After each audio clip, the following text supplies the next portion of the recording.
توكلت في رزقي على الله خالقي، وأيقنت أن الله لا شك رازقي، وما يك من رزقي فليس يفوتني ولو كان في قاع البحار العوامق.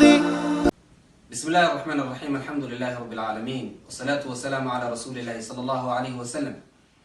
وقيبتي لباد ولاليال كمد كأه درك الدحنتا أين أرورني جمعيه هوري مسجد كبوني مقالة بورما جمعيه هوري وحدتك إن سوق عرسيين هديها تفضل العكس وديبي ومستقيل كسو إبني iyo haddii ay tahay dad alaab caaliya keenayba waanu gaarsiinay cidii xaq mudnayd.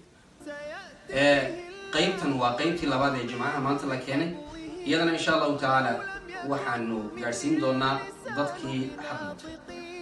waxaan ku wareejin doonaa qaybtan sidaad arki doontaan sheekh cabdiqani oo ka mid ah macallimiinta waaweyn ee xaafadan xog badanna ka haya sida loo kala awleysan yahay loo kala mudan yahay baahida dadku u kala liidato ayaan ku wareejin doonaa insha allahu tacaala.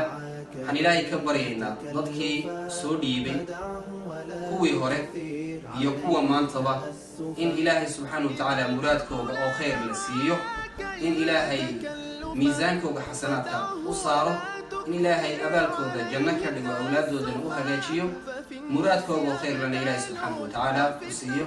وصلى الله وسلم وبارك. بسم الله الرحمن الرحيم. الحمد لله رب العالمين، والصلاة والسلام على رسول الله صلى الله عليه وسلم. أولا إله سبحانه وتعالى ومهد سكره dadki walaalaha muxsiniinta khayrkaas iyo wanaagaas uu sameeyay Ilaahay subhanahu wa ta'ala ka abaal mariyo.